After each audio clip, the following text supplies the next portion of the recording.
up on this edition of the Chief TV Fall Show. Ready for the SATs? There may be more you need to know.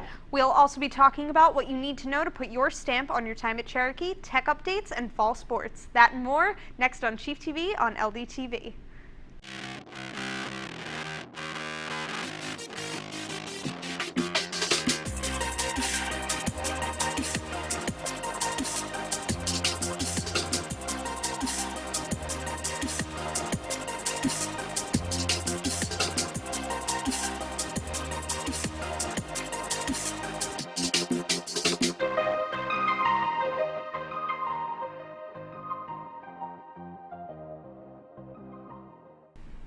Hello and welcome to the Chief TV Fall Show. I'm Alyssa Biederman. And I'm Josh Gladstone. We'd like to start off the show by congratulating some of the students of the month of October. We recognize freshman Nina Mandry, sophomore Desiree McFadden, junior Nigel Elcock, and senior Hannah Barnett. For November, we recognize freshman Michael Clem, sophomore Soman Lee, junior Kevin Kazarski, and senior Samantha Luna. And finally, for December, we recognize freshman Amber Grossfield, sophomore Dakota DeMays, junior Shannon McStravick, and senior Jeffrey Wood.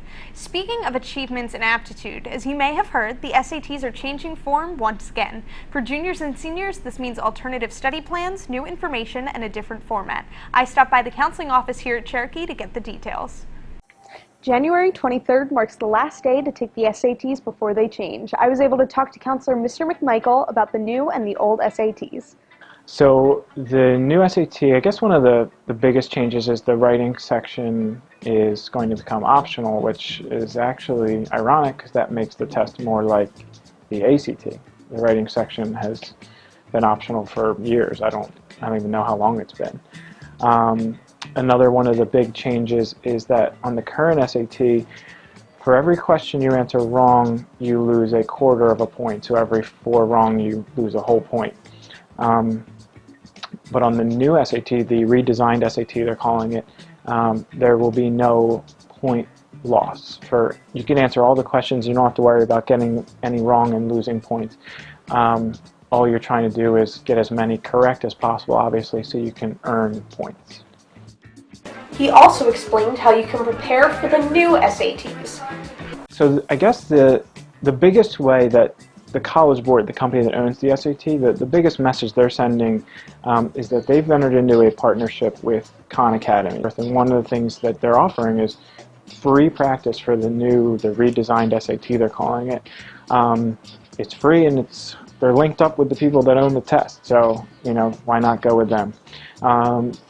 The other question about the SAT prep course here at Cherokee, I was told that the curriculum for the SAT prep course was written so that students would be prepared for the new test. Last but not least, he covered the burning question, which one should you take? Well, right now I'm not gonna say which one's better because until somebody takes the new one and can tell me what they think. In the spring and maybe even next fall, I'll wait to kind of pass judgment. I've actually been recommending taking the ACT. Take all the guesswork out of it. You could go to Barnes & Noble right now, buy a book, or do prep work online, and the ACT isn't changing, so it doesn't matter. You could start prepping now and focus all of your efforts on the ACT and not have to worry about shifting gears at some point. If you try to rush and take the current SAT now and then want to switch to the new one, you're going to have to change your game plan in the middle of the game, Well, with the ACT, you don't have that, and most of my students over the years that have taken both tend to kind of do roughly the same, and colleges don't care. They don't prefer the SAT over the ACT. It doesn't matter to them. Just send them whatever, and they'll take whatever's higher.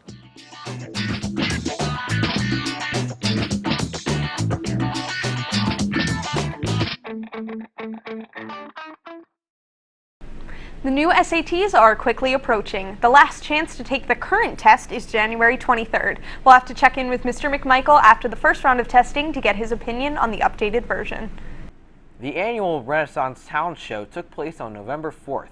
18 acts performed, including 2 bands, Cherokee Step Team, 6 musical groups, and 9 soloists. Congratulations to winners soloist Aaron Walks, band Crash Landing, group Gravitas, and best overall, Paige Ward, Lauren Johnston, and Hannah Chapin. Thank you to everyone who participated for sharing your performance talents with us. Cherokee's fall musical is back. Cinderella played at the Performing Arts Center for 4 performances, November 27th and 28th, and December 4th and 5th. CTV's Kaylee Gaffney got behind the scenes with this scoop.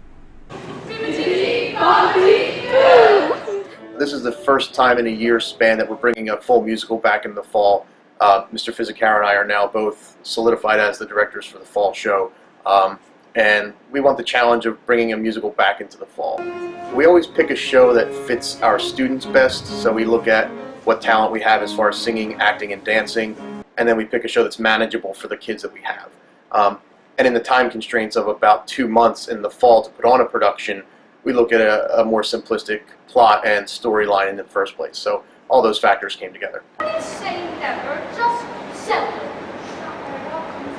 My name is Sophia Fortuna. I am 14, I'm a freshman, and I'm playing the fairy godmother in Cinderella. Since I'm a freshman and it's my first show, I've gotten the chance to meet so many awesome new people, and it's just been really great getting this opportunity. And as a freshman, usually they don't get leads that often, so getting to play this awesome role, it's just such a great experience. You know, come out if you think you can sing or act or dance. You know, even if you're not the greatest at it, you know, we will help you work to be better. Definitely take the risk. It's paid off for several students who've come and gone through the program. Even if you get not a lead role, but maybe an ensemble role for the first part of the show, you can work your way up through the ranks. Some of our students who have left with leads as though their last few performances started off in the ensemble, just worked their way up. So it never hurts to at least try out.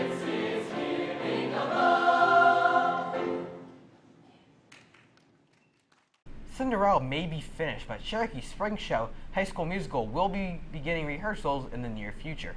So Alyssa, what do you think of High School Musical? I think it'll just be a really fun show for everyone who comes to see it and everyone who's in it. So.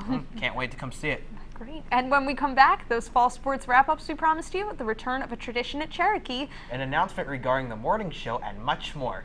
stay tuned.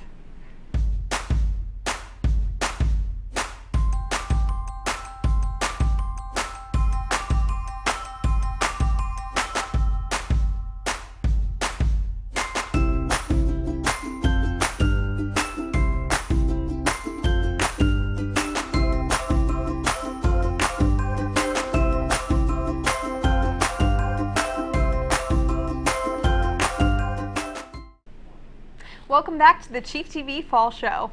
In fall sports wrap-ups, the girls' soccer team traveled to Howell to take on the Rebels in round 1 of the NJSIAA playoffs. After getting down early in the first half, Shea McGoey tied it up for Cherokee 1-1 with less than 8 to play in the half.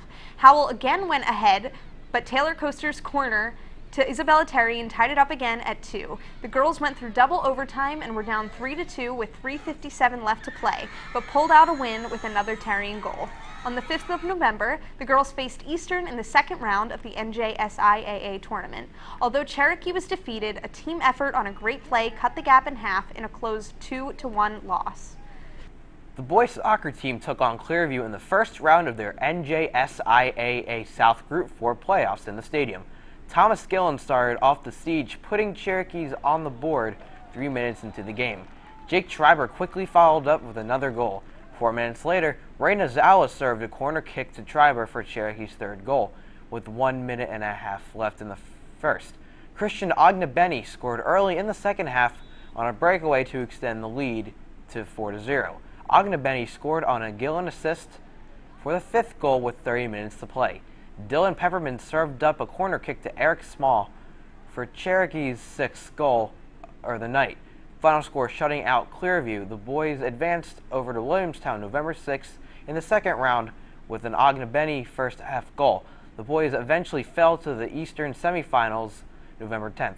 Thomas Gillen had a goal in the 2-1 games, and Eamon McCarran and Philip DeAndrea each had 3 saves in the net. Great job this season, guys, and good luck next year. Cherokee's girls volleyball team started off their postseason running face-off against the J.P. Stevens Hawks in round 2 of the NJSIAA on November 6th, taking the victory with scores of 25-17.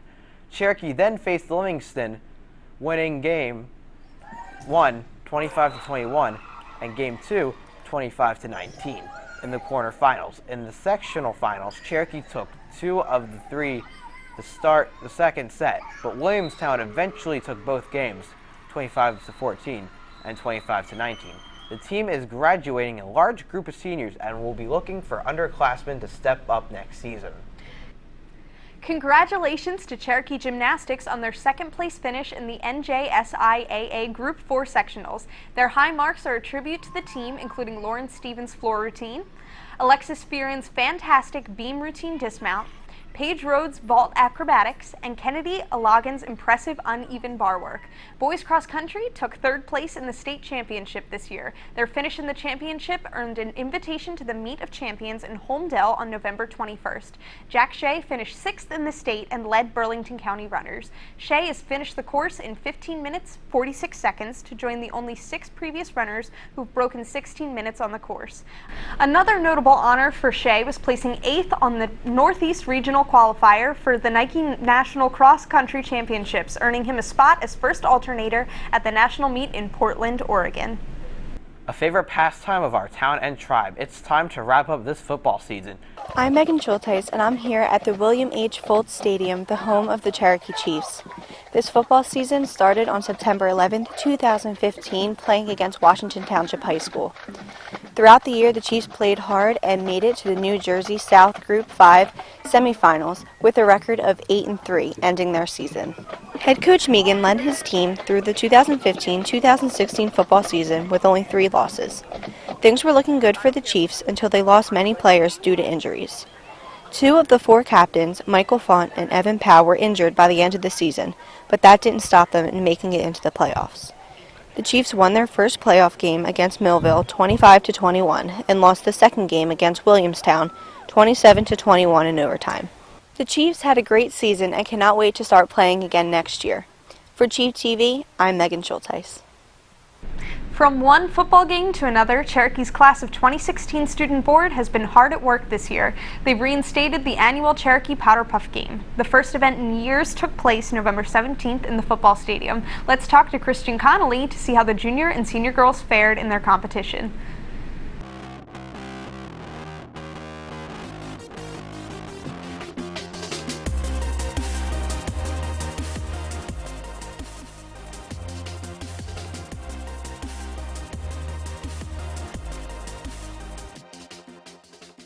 What do you feel about this game so far? We need to play better. Gotta tell by the scoreboard. We gotta execute plays. Defense has to cover. Base stuff. Are you guys gonna do anything differently this half? Yeah, we're actually gonna play football this half. Yeah, we're gonna win.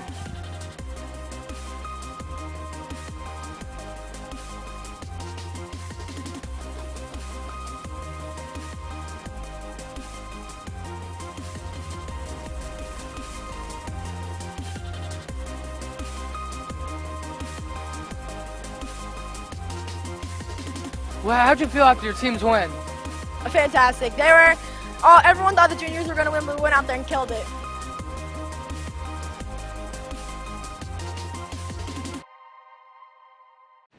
Congratulations, seniors! The junior girls might have lost this go-around, but the second annual game is scheduled for fall of 2016 when they'll be eligible to play again. Also, if you'd like to see our footage of the entire game, DVDs are available for only $20. Either stop by the studio, B105, or email cwood@lrhsd.org to place an order. Starting in January, Good Morning Cherokee will have a new format. Instead of having a 5-minute show at 7:30, starting at 7:20, Chief TV will produce a morning show full of news, sports, weather, and other content. You can catch the show on any of the hallway TVs or on any classroom projectors. If you miss it, then the show will be on Chief TV's YouTube channel. Feel free to contact the show at any time if you have a story idea or question about how to get involved. Speaking of getting involved, how about checking out a sometimes underutilized resource? Mandana Mahalati took a trip to the Media Center to explore the many tools available to students. Cherokee High School offers a number of things to its students, such as access to the school store each morning and access to after-school tutoring for students who need extra help. But did you know that the Cherokee High School Media Center offers a wide variety of ebooks available for its students?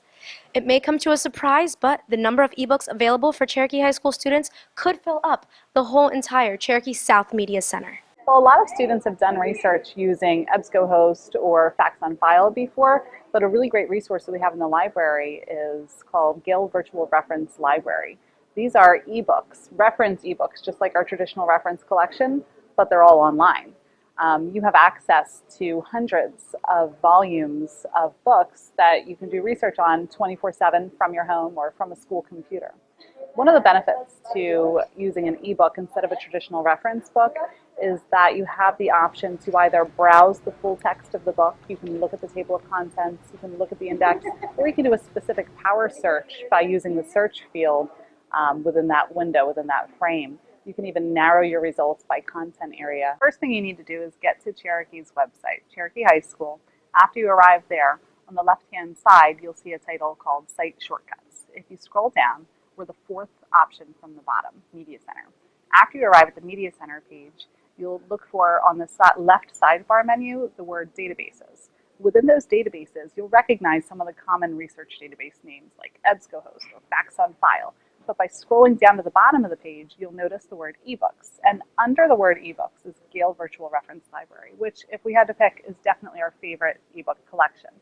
As you are doing your research, keep in mind that digital resources are often the primary source of research when you get to college. So using them more now will just better that transition. Also remember, when visiting your local high school or college library, the best resource in the library is always the librarian. From Chief TV, my name is Mandana Mahalati. Back to you guys in the studio. Make sure to tune in during the winter show for Mandana's next tip for making the most of Cherokee's resources. Cherokee held an open shopping night in its South School store on December 2nd. Family, friends, and students were given the opportunity to stock up on Cherokee gear for the upcoming holiday months. If anyone has missed the event, Cherokee gear is still able to be purchased either online at Cherokee's MyLocker account, which can be accessed on the school's website sports page, or you can email Ms. Eisenhart at d.eisenhart@lrhsd.org to schedule a shopping appointment. That will finish up for this edition of Chief TV's Fall Show. Remember to keep an eye on LDTV to catch our live production events, and check us out online at any time at chieftv.org, our YouTube channel, and on Twitter at Chiefs_TV. Thanks for tuning in. I'm Alyssa Biederman. And I'm Josh Gladstone. We'll catch you next time.